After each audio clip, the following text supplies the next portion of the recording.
Hello, and welcome to the Mothers of All Crime. This is a podcast where we deep dive into mothers involved in infamous crimes and scandals. I'm Monica, and this is Krystal. Welcome back to the Mothers of All Crime. This week, our mother is Jennifer Soto. Yes, this one is ongoing. It's recent. The investigation was 2024. The trial is set for 2025. So we haven't had a recent one in a while. So this one's kind of going to be a lot of. We're going to go over what we do know. The timeline and information is always evolving because, like I said, it just happened. So Right. the public is finding out new information. We're going to put out a disclaimer now that all of this is alleged. The individual who is up for trial has not been convicted of anything. All of these are alleged crimes of what's happening. So if we sound accusatory, it's just the information, our opinions, Yeah. and what we've gathered from what is public. But We are technically, no drawing one our has. own conclusion. Yes, no one has been convicted of anything, just charged with horrendous Exactly. crimes. Charged with horrendous crimes, but not convicted of them yet. So we will say alleged. But if we slip up, just know that we meant to say alleged. Yes. It's imagine it before anything we accuse anybody of. Yes. And I also think this one really this case, the publicness of it shows more of an internal of how investigations work, where things are constantly changing and it is kind of chaotic. So when you're doing these investigations, you have new information that you then pivot and adjust and weaving through webs of lies. And I think even reading about it and watching documentaries and the time loops, and we have police video, it's still chaos. So Absolutely. it's a different one. But it was interesting to kind of try and follow and unweave it as we learned about it, at least for me. Yeah, I totally agree. I remembered this case when Explore With Us put out an episode featuring it, which is focused around the disappearance of Madeline Soto and the alleged involvement of family members. And Explore With Us is a cool YouTube channel that puts out police interrogation and kind of makes it into a format that's digestible to watch. And it is interesting to watch the actual videos of these people interacting with the police. There was a lot of information available to the public in this case, partially because the events took place in Florida. And as we know, Mhm. the open records laws in Florida make a lot of information extremely accessible. So we have tons and tons of case documents and police reports and videos, surveillance to watch for this case. Yeah, so we have three main players kind of with this case Mm-hmm. is obviously Jennifer Soto, who is the mother of this week, who is the parent of Madeline Soto. She was a 13-year-old girl. And then Jennifer's boyfriend, I think it's Stefan, right? Stefan. I think it's Stefan. Stefan. Stefan. Mm, It's Stephen. Stefan, I okay. believe. I'm probably going to Stearns say is his last name. Stefan He's I don't know 37. why. But yeah, We can call him we Stefan have if you want. make him fancy. Hmm. We have no information though about Madeline's father within the So, investigation side of it. right. Like he So he doesn't wasn't come really a up. player involved. He does not come up in the investigation. He has more recently made statements to the public.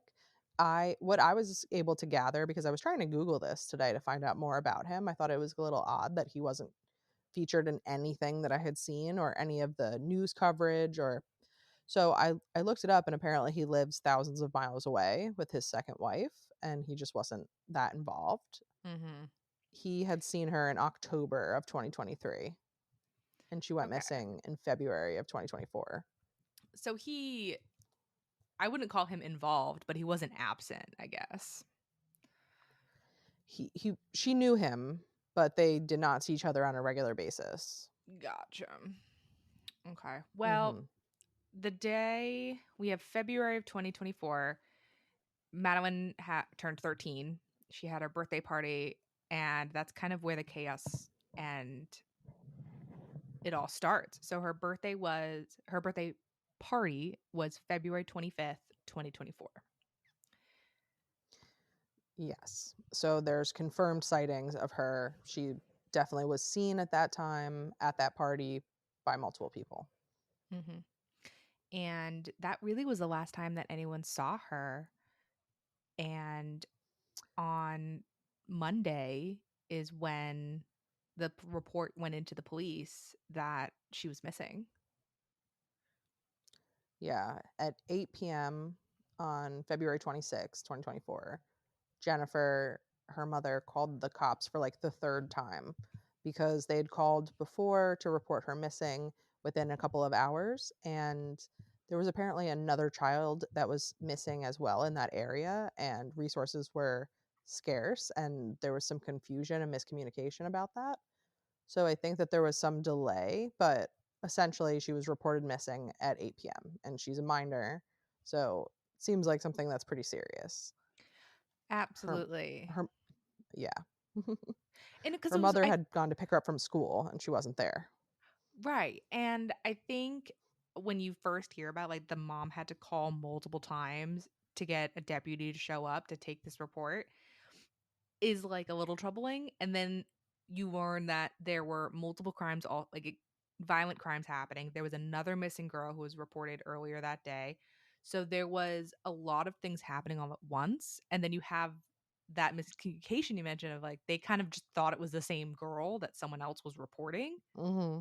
So Right. like as a family, your missing child, what a horrible feeling when you're just trying to get police to help you and you feel unheard for the first couple times. Like I can't even imagine the angst that would give you. That would be horrifying.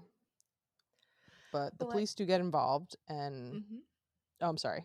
Oh, I was just saying, like once the police were there, they started asking their questions, and it felt Mm-hmm. the whole interaction felt weird because we have the police footage that we got to watch, the Right. body cam, and Yes. I I actually talked to my mom about this because I this is a consistent thing that we see a lot with the body cam that we've talked about in the past. Jennifer is so calm making this conversation with the police officer. And I talked to my mom. She'd be like, I'd be hysterical. She's like, if you were missing, she's like, I would be a mess sitting there trying to have a conversation. She's like, I would struggle because I would just not know what to do. And this mom is having full I sentence conversation. She took phone call. She's so calm. Like, what?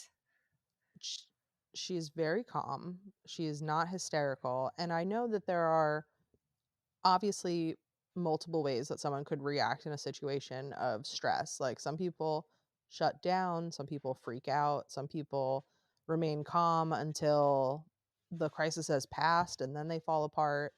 But she seemed a little blasé with the initial detectives. She was extremely calm and she was taking a lot of phone calls. So it's interesting to watch how she evolves in her interactions with the police because there's several body cam footage videos with her, but then there's also police interrogation and conversations that are happening with her, and she's pretty calm for most of it, Yeah. eerily so. Yeah. Um, so one of the first things the police start asking about is how to track Madeline. Madeline? Madeline. I almost called her Maddie, which I never heard be done, but I don't know why I want to. But either way, one of the first questions that they had is, okay, what did she have with her? What was she wearing? And what I thought was odd is this 13-year-old girl left her cell phone at home. I don't know about the rest of you, but when Hmm. I was 13 years old, that cell phone was glued to me. I wasn't leaving it anywhere, like, let alone Nobody going to school with me. nobody just leaves their cell phone at home. That's very bizarre. That's like not normal behavior for a child to just decide to leave their phone at home. thought that was super odd. I would never leave my phone at home. And I feel like most people wouldn't, unless they're like extremely committed to being off the grid. It's the default is to have your phone all the Right. Or time. like, okay, you were grounded and your phone was taken. Like that'd be different. But Right. Jennifer They just don't was say like, oh that. no, she left it. I have it. The only thing that Mm-hmm. she might have with Right. her is her school laptop, which Right. another person in the room said that could be tracked, which is true. Um, but Jennifer's first reaction was that it couldn't be tracked. They did try to look it up. It didn't lead anywhere. So they kind of were at the last time it was pinged was 4 days prior to her disappearing. So that didn't really help them at all. So they were again at square zero. Right. I thought it was interesting when they were talking about how, because the story initially is that Stefan took Madeline to school and that he dropped her off down the block a ways because she was embarrassed to be seen in his car. So he said that she preferred to be dropped off far away and then walk to the school. And he said that he dropped her off and that wasn't typical. The typical routine was that Jennifer drove her to school, but Jennifer that morning had to get her blood drawn and she wasn't feeling well because she'd forgotten to take her bipolar medication. And so through those factors, Stefan drove her to school, but it was not the typical. So I just thought it was interesting how that detail came up. Yeah, and listen, like if you are a long-term committed boyfriend of someone with a child, you're going to be involved. I'm sure it wasn't the first time he ever drove her, just not the norm. And I can Right. understand 13-year-olds are moody and middle school is hard or high school, depending on where you fall. Uh, I could understand the image thing. It is a viable option. But later on in the investigation, they ended up talking to one of Madeline's friends who very clearly was like, no, she always got dropped off at the beginning, like in front of the school. She never walked from down the block. She also hadn't heard from her that morning, which was also weird. Like they were best friends. They would always like chit chat in the morning before going to school, or like say that they weren't going to school. So also kind of a weird out of the norm thing. Yes. And I believe that was the friend that also said that Madeline had spoken about wanting to run away and that she was hoping she would get money for her birthday so that she could run away, which was one of the theories of the case. Another theory was Jennifer thought that Madeline must have been kidnapped in the short walk from the car to the school. That's her theory. Yeah, and with the running away theory, this was super random that got thrown in.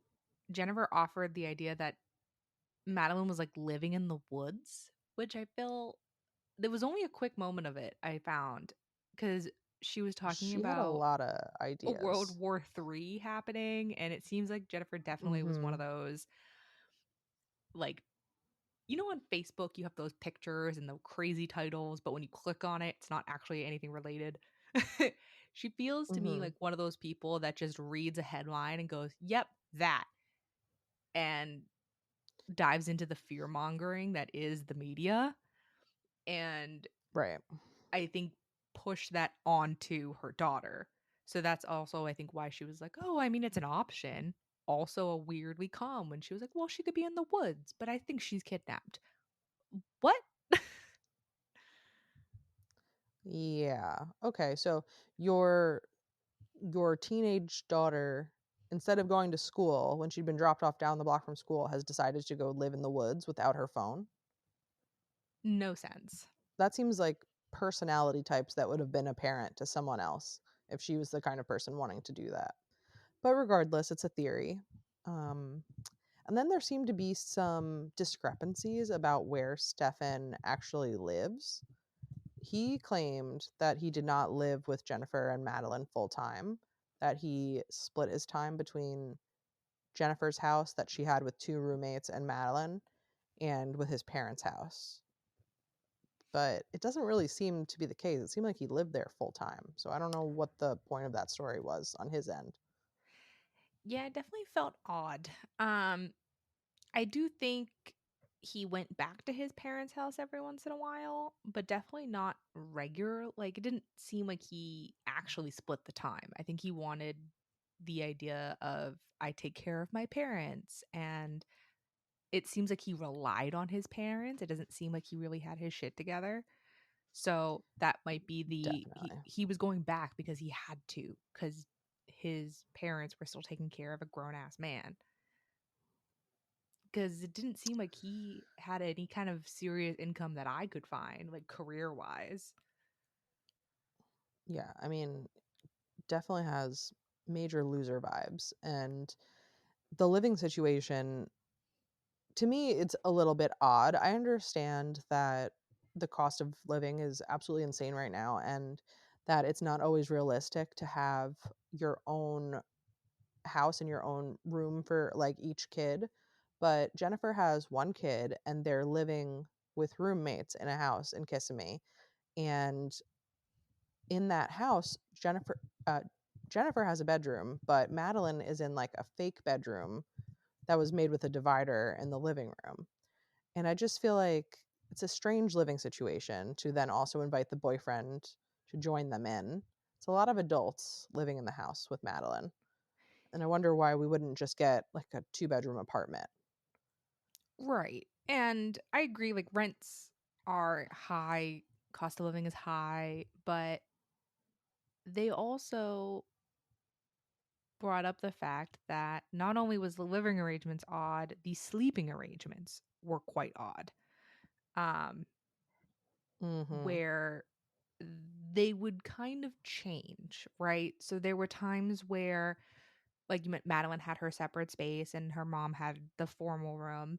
There were times when all three of them, mom, boyfriend, daughter, slept in the same bed, which I thought was odd. Not many. I'm sure it happens, like when it comes to people who are struggling financially, but it's not like she didn't have a second bed. There were Yeah. two Madeline physical did have her own beds. bed. She didn't have a room, but she Right. had a bed. And Yeah. that's where I went, And okay. apparent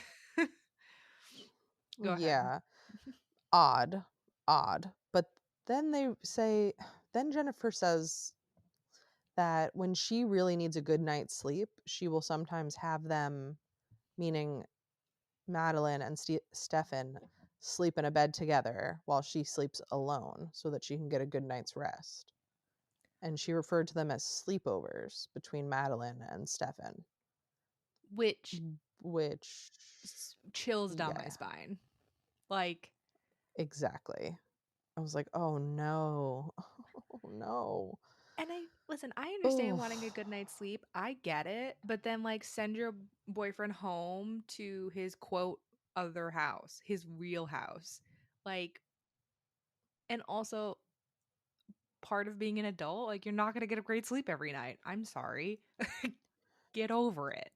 but Like, you have a 13-year-old child that has her own bed, and you can't just sleep in a bed with your boyfriend? You're not going to be able to get a good night's sleep that way? Like, what is he doing all night that you can't sleep in a king bed with him? right. A king bed, too. It's not like they had a full small space. Um, but either way, it was just a weird dynamic. And it was something she said very nonchalantly, like it was normal. Um Yeah. and I think everyone kind of like there was a weird pause when she said it where I think it was processing to officers being like, "Huh, okay, keep going." Right. I Definitely. mean, they thought she was going to have some sort of other thing that she was going to say to basically take back, because it's such a bizarre thing to admit to that they couldn't really even believe it. Yeah, very strange. So, as the investigation's going, they started bringing in other resources. Jennifer went on Fox and had a couple of TV interviews. They put out press conferences, posters. So the search really started going on. Mm-hmm. Yeah, there was major search parties happening, and I remember seeing this on the news. I think I saw it on like TikTok, like on social media, essentially when she was missing. And I do remember there being a lot of comments about how Jennifer seemed in her press conferences. And again, I think people can act differently in these situations, but she did not seem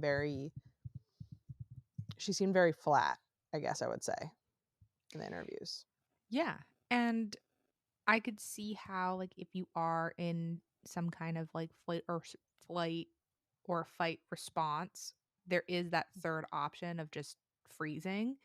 And so I kind of try to tell myself that she might just be trying to get through it to have this conversation. But it's just, I don't know, it felt weird and eerie kind of watching those.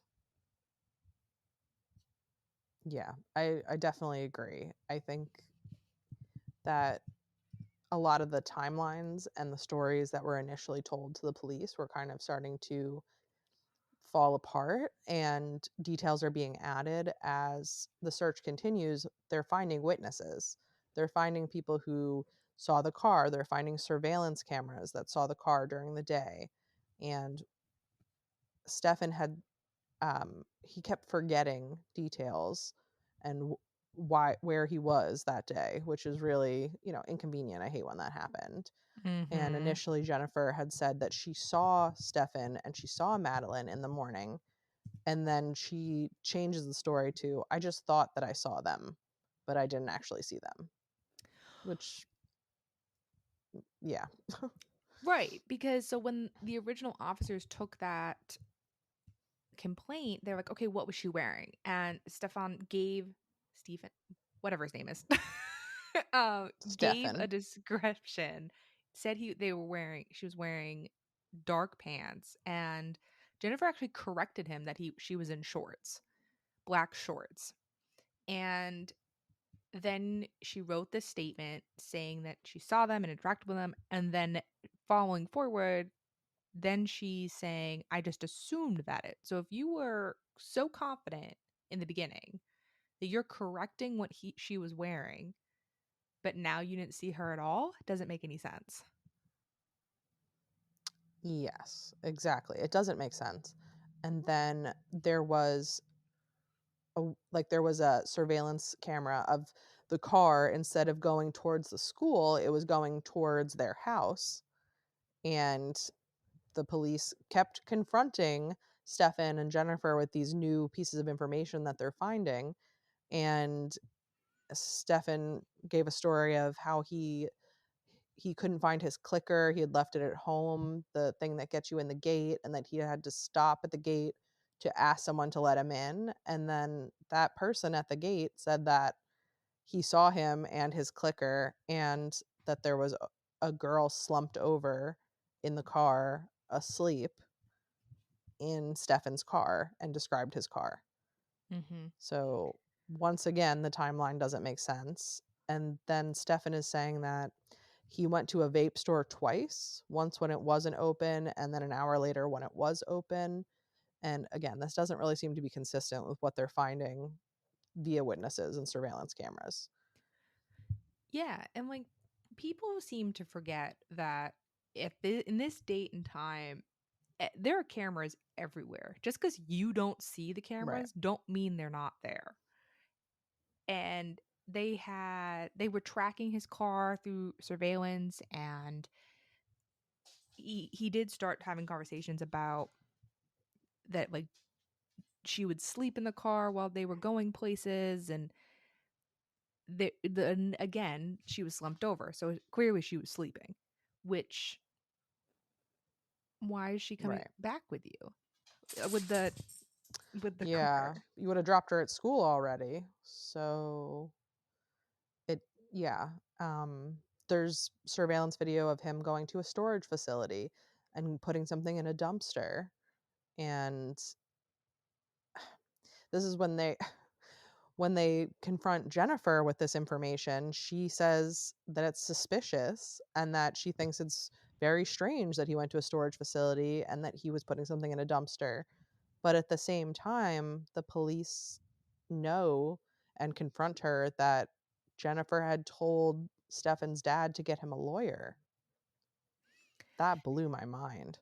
Yeah. So, with all of this happening, that statement, first of all, I agree, was super weird. And for context, his dad is a retired police officer. So, Mm-hmm. that also felt strange to me. And I started kind of looking around. And during the time when they were doing this investigation and Madeline was missing, Stearns actually got arrested on completely unrelated charges while they were doing this investigation. And then he was released a day later, which I can't Wow. find the actually arrest charge because everything is just flooded with other information. But I did Mm-hmm. think that was strange. So while the police are investigating the basically his stepkid, not really, but the investigation on her, they're arresting him, releasing him, and Jennifer is now telling him he needs a lawyer because she's claiming the police are focusing in on him, and she's like, you're focusing on the wrong person. It couldn't possibly be him. He needs a lawyer. Let's protect him while you do your investigation. Yeah. It's clear where her priorities are, and she's very worried about him being railroaded by the police. And the the the police find a book bag. It's a Hawaiian print backpack with a computer and Crocs and a sweatshirt, and it's Madeline's computer. So that was ditched and found by the police. And this information was also presented to Stefan and Jennifer. And you'd think that that would have also caused a big reaction, but it doesn't seem to have. Yeah, because they went into the dumpster that they saw him disposing things of.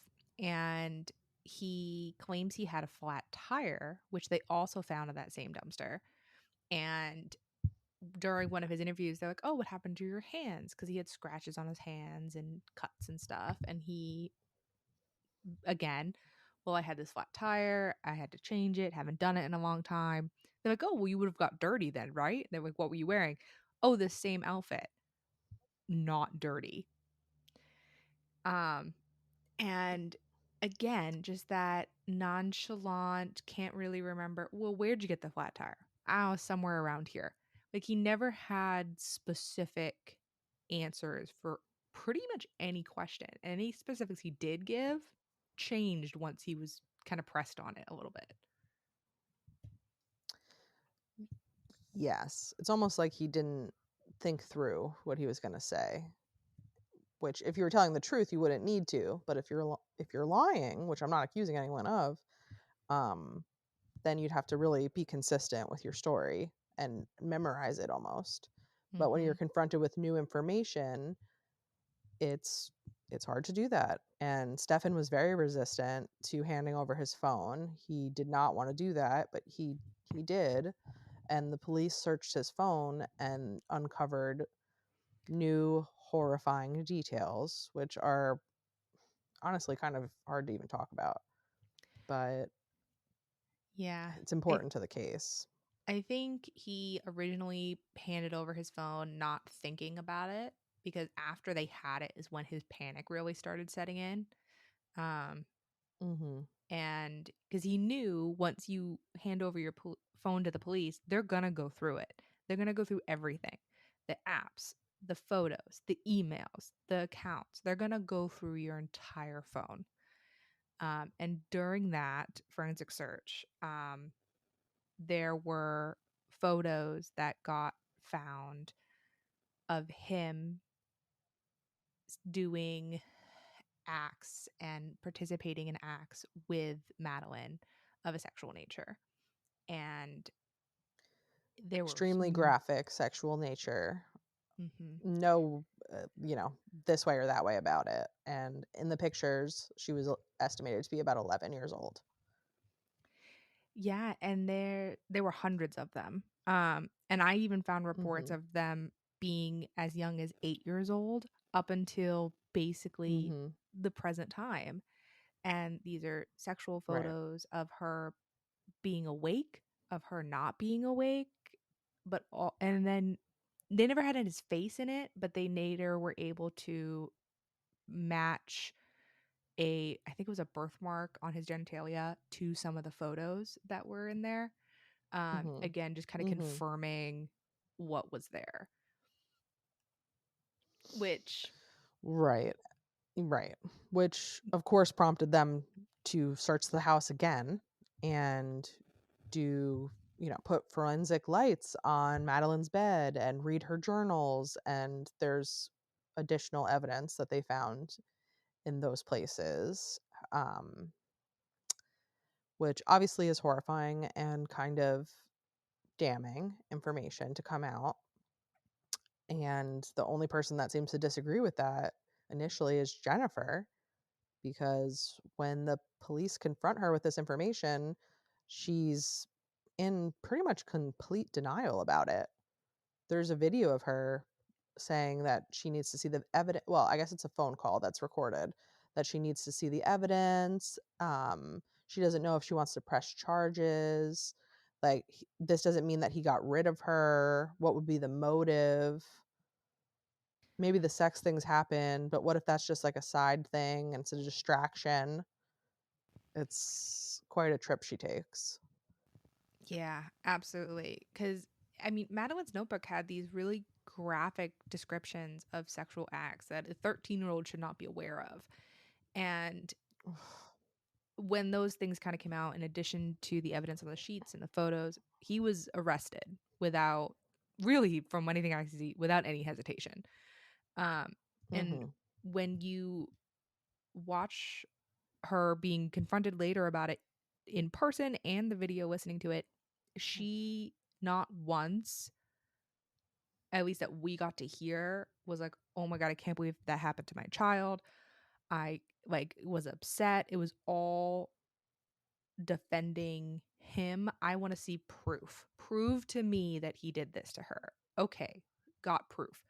Well, that doesn't mean that he did more than that. That's probably just something on the side. He didn't get rid of her, which the verbiage of that, he didn't kill her. It means someone took her. It was all very strange verbiage of someone who is claiming that she was unaware. She was unaware of this happening. It's all very strange verbiage for someone whose daughter is actively missing. And Right. at that point, the officers they're like, listen, you're aware, but we're going to remind you this investigation has gone from a missing persons investigation to a homicide investigation. They no longer believe that she's alive. And again, this information, Jennifer is very calm, and she continues to protect and defend him and Stearns' behavior. Like, she's just going with, well, he needs a lawyer. He probably, if he did this, okay, but he didn't do that, which just blows my mind a little bit. And then but I hate to say, like, it's not uncommon when you have situations like this. There is a pretty decent population where there is conditioning, because part of the grooming process when you have a predator like this is they groom the family and the adults around the child that they want, so that when things like this come out, their reputation gets protected. The person who's supposed to be protecting the child doesn't believe the accusations. It's part of the process. And if, quote unquote, she wasn't aware, he did a really good job of grooming her just as much as he groomed and abused Madeline. I don't think that's true. I think she knew, but it is part of the process.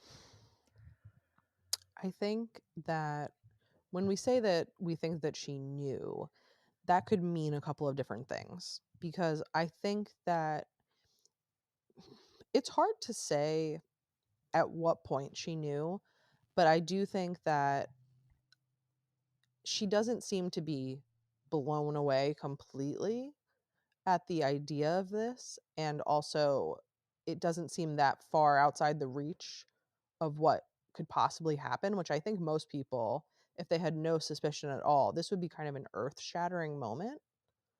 Right. And Yeah. the earth does not shatter. She is very calm. Yeah. And yeah, I mean, the evidence continues to stack up Yeah. against him. And Yeah.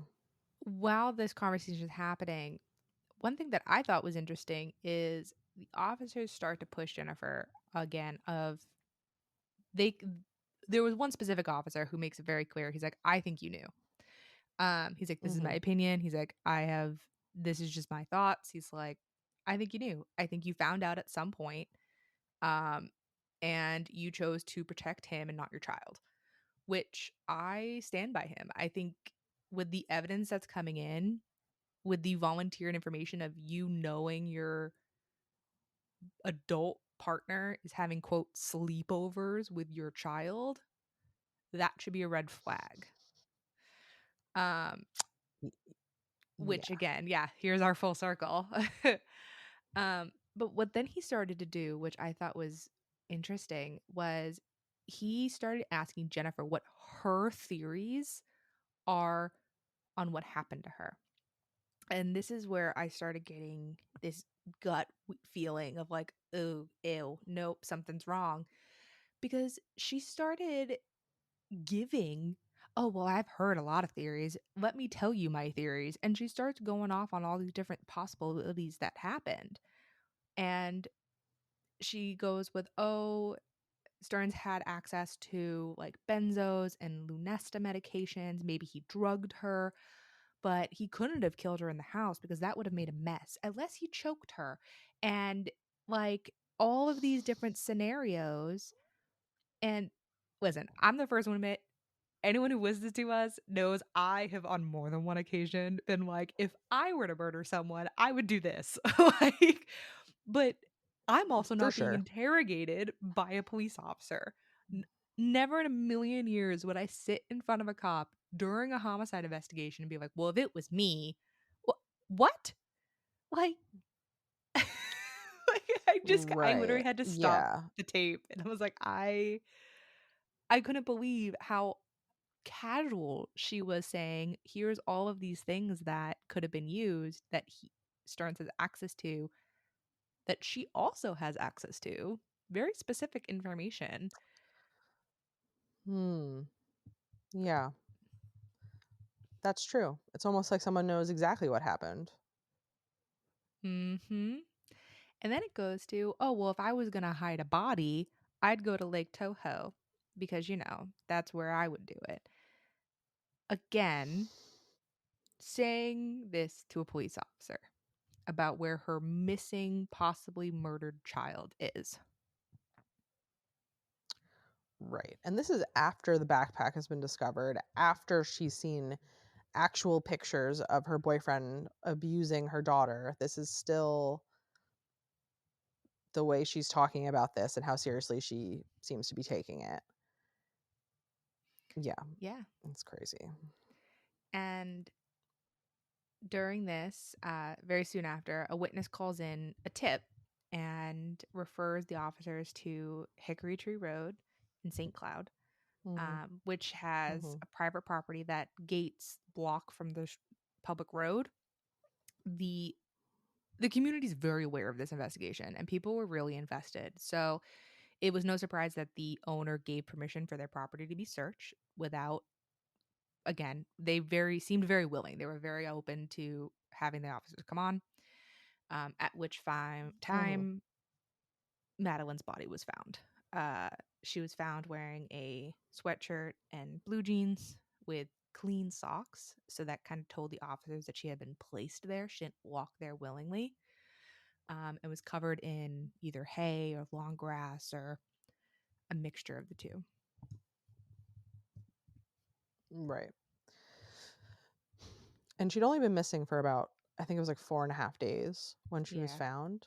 Mm-hmm. And so they were able to get information via autopsy, and determine that her cause of death was strangulation.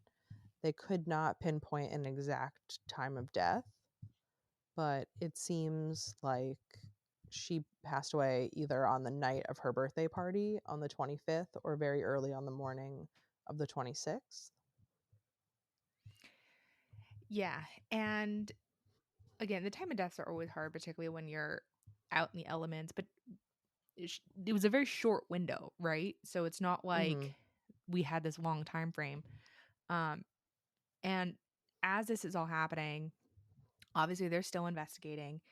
And Stern's father, who again, retired Orange County police officer or deputy, he, in my opinion, seemed to be very cooperative with the police, very willing to talk to them, very willing to help them with anything that they needed. Very much so. And Mm-hmm. he volunteered that they had a storage unit because during this Mm-hmm. time, Jennifer and Stearns were put into a hotel because their apartment was seized. They couldn't obviously stay in the apartment. And in the middle of the night, he disappeared. And it was found that he had gone all the way to his parents' house, 150 or so miles away, and Mm-hmm. was near the storage unit and came back. And his father actually was the one who found a hard drive that had been placed in a bin by the facility and turned it into the police officers, which I have a lot of respect for.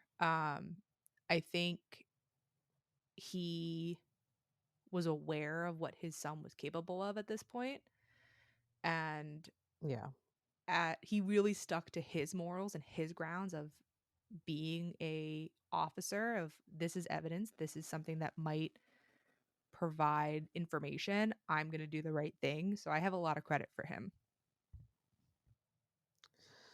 Yeah, I really liked Chris Stearns. That's his dad's name. I really liked him throughout all of his interactions with the police. He seemed truly horrified at what was going on and just wanted to help the police find Madeline and then ultimately give them information. And I think that you can be a good person and a good parent and just have a shitty kid. And I think that's kind of the case here. They've Yeah. discovered more images on the hard drive. I think it said 35,000 images related to child abuse, sexual materials, Yeah. At least, if which not more. Yeah.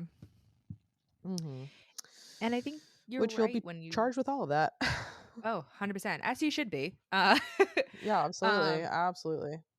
I do think you're right, though, when it comes to it. I don't like the words like people are just wired bad.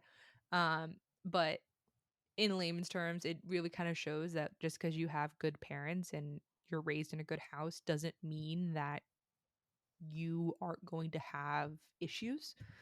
Um, his dad very clearly during a conversation with him was like, I just don't understand. I don't know. I don't know when it started. I don't know how it started. Like he definitely was in shock. And I think addictions like this and crimes like this are very easy to hide due to the internet. Um, and Mhm. probably why he got away with it for so long.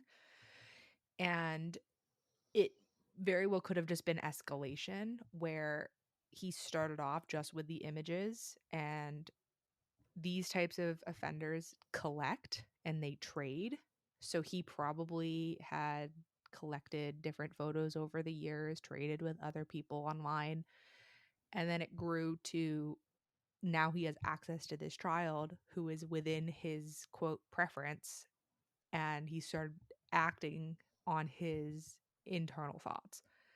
And it's just Mhm. really unfortunate that Madeline got caught in that. And the fact that Jennifer either ignored it after she found out or chose to not see the signs, one or the other. And I do think that's an important distinction. And it would be hard to say with 100% certainty what she did or did not know. And I think that there's also things that you know, things that you suspect, things that you can't possibly believe. So you just choose to maybe ignore things that are pointing you in that direction. And I think you made a point before that the whole family gets groomed in these situations. And it's really not uncommon for single mothers to be targeted by predators and Yeah. pedophiles Mm-hmm.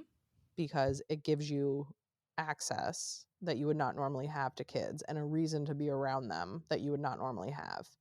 And so he had a lot of access to a child. And I think that this was always someone that was capable of doing these things. And once he had access, and someone willing to look the other way, it just became easier and easier. And when Jennifer suggested that there was no motive because he'd been molesting her for a long period of time, I mean, that is the motive. And it's obvious to me that if you kill someone, they can't tell anyone what you've done to them. So I think that that in itself is a very good motive.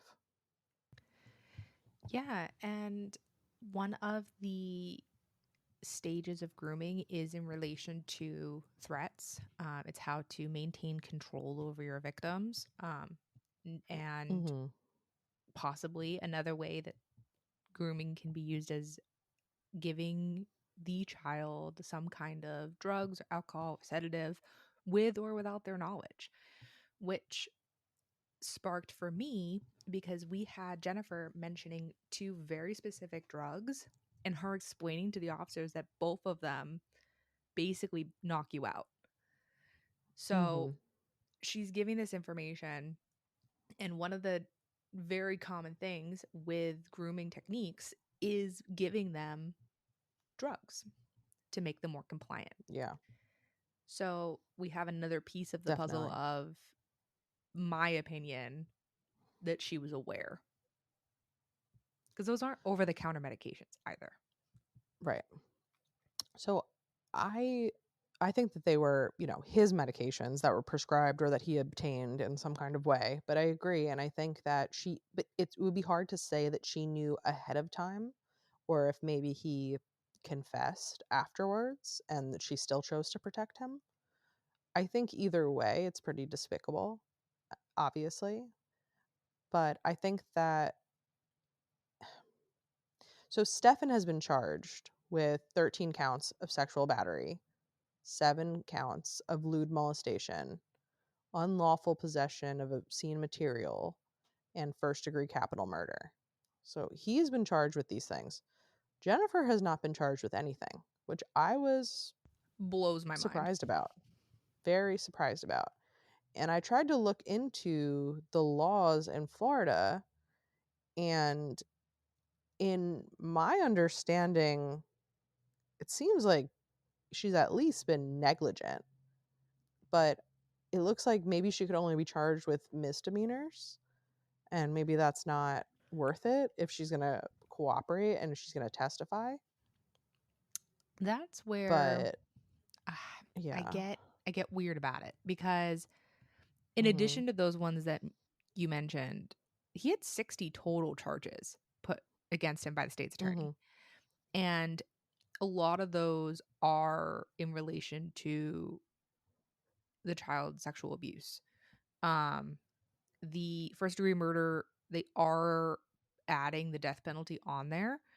Um, but it's not like she could be double or nothing. Like, it's not like that would be for her. So I think what they might be doing is seeing what comes out as they build the case and as different pieces come together, because they can always charge her later. It's not like there's the time frame as within, they have plenty of time to charge her. Because the cap is a couple years away. Like, this just happened. So they might Right. be trying to really nail down all of it on him, and then from there, okay, how do we bring her into it? Because I can't see her testifying against him. I can't see it. I think she'd be a terrible witness also. Like, I don't think she'd perform well. Unless she like sits But down and admits that she knew everything, there's no way that she would be helpful for them. yeah, I mean, unless he confessed or something afterwards to her. But Right. that's still hearsay at that point. So I don't know. I mean, I'm very interested in seeing what happens with the trial. Obviously, I mean, I hope that he is convicted. Anything could happen. Things can sort out in court, and sometimes crazy circumstances happen. But the trial, it looks like it's going to start in September, and they are seeking the death penalty. I'll be watching. Yeah. No, I'll be very interested. I think September 22nd is when it's stated to start. And I don't know. I I am glad that he was caught because I think he is a dangerous person that is out there that needs to be prosecuted. Um, and it's really unfortunate that it got to a point where he ended up allegedly killing her. Um, Mm-hmm. but it'll be very interesting as plea agreements start to come because he, like you said, he entered not guilty um in a trial that was Right. set, a jury trial specifically, which is a better shot. So because of the charges against him, with particularly the first degree murder case, the jury trial is the way you want to go from a tactical standpoint because it's a lot easier to convince one of 9 or one of 12 that you're not guilty than it is just a judge. Um, so I see why they did that, but I will be curious as agreements start to go because they're going to negotiate for sure when it comes to Sure. the end. If the prosecutor isn't like, this is a slam dunk, I'm not talking to you about it. But they're going to probably try to negotiate other things. I'll be curious if he turns on Jennifer because I have a really hard time believing that she knows absolutely nothing. I could see that happening for sure. And then maybe she would be charged. Because like we saw her defending him a lot, but all of the video I saw, all the research I did, I couldn't find once him ever defending her or protecting Yeah, her. that's true. I didn't really think about it that way, but you're right. There's a lot of her defending him and justifying his behavior, and he kind of lets her out to dry. Yeah.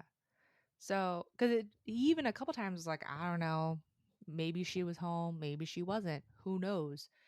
Versus like, she's like, no, he was probably there, like very defending. And he was just, yeah, I don't know where she was. She was somewhere. Like, he never, Mm-hmm. quote, protected her. Because he very easily could be like, nope, she was out and she was at this doctor's appointment 100%. Like, this is where she was.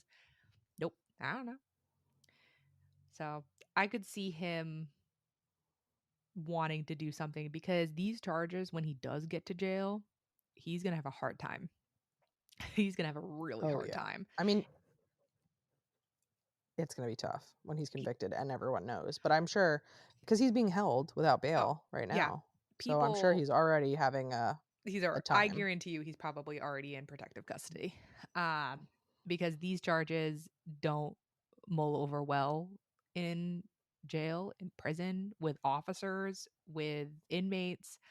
Um, eh, he's going to have a hard time even before the trial. And that would be, I think, another reason on why he would want to get as little time as possible if he could negotiate that because he's going to have a Sure. hard time.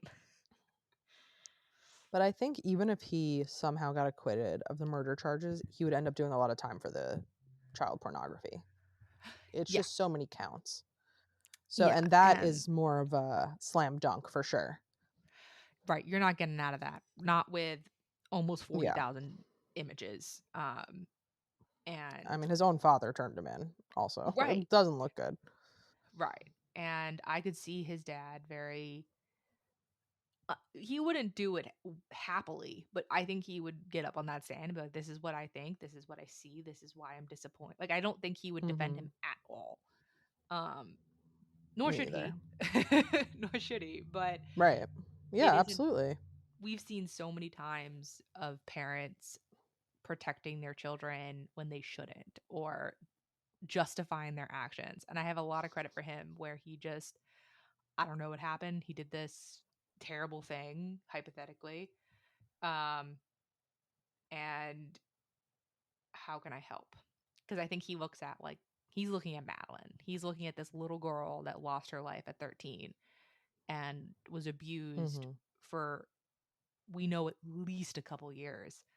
Right. I think he's very much just thinking of her, which is good. I think someone has to be, and I'm glad he is. I definitely agree. I think that he, to me, struck me as someone who feels that laws apply to everyone, and his family doesn't just get some sort of special exemption from that. And I think that that's definitely admirable. There are laws and rules like this for a reason, and it's to protect the public and protect children. And if you truly feel like your son is a threat to society, then that's the moral thing to do. I'm sure not an easy thing to do. No, I can't even imagine. Because he's looking at least, I think they'd said at one point, 40 years, if not life, if not capital punishment. So the Right. reality is he's already in his 40s. The chance of him coming out is slim to none. Which, Yeah. with what he's being accused of, I don't really have a problem with, in my opinion. Sure. Any of those charges individually, I think he should do life in prison. So if he gets convicted of any of them, I'd be very happy with that outcome. Yeah. Death penalty is complex. I think, Yeah, that's a you know, sticky that would be an one. interesting episode by itself, just talking about the death penalty and the history of it, but also our thoughts and feelings on it. I think would be interesting. Yeah, that's a sticky To even talk about one. like the women of death row. It's a tough topic. It really is. But Florida will execute. And Yes, that I is a think state that that if has followed through. right. So if he, if he ends up there, so be it. But Yep. we certainly are not accusing anyone. We are just viewing information that's publicly available and drawing our own inferences and conclusions. Yes, 100% our opinions. Everything that we have talked about is alleged. Nothing has been convicted. Yeah. But in September, when it starts, we will keep an eye on it. We'll give you guys any major updates that we think about, and we'll see what happens. Any final thoughts? Absolutely. Not really, except this is a really good case to deep dive if anybody's interested in doing that. There are just so many resources available. It would be hard to discuss all of them in this kind of a format, but if you really want to lose yourself in details, like there are a lot that are available. Yeah, absolutely. How about you? No, I think I said all my piece. I think you're right. It was definitely an interesting one, particularly one that is so current and ongoing. You can kind of keep an eye on it as it goes. But Right. yeah, I think I said all of my opinions. Well, excellent. I think it's been an interesting topic, and I look forward to our next one. See you next time.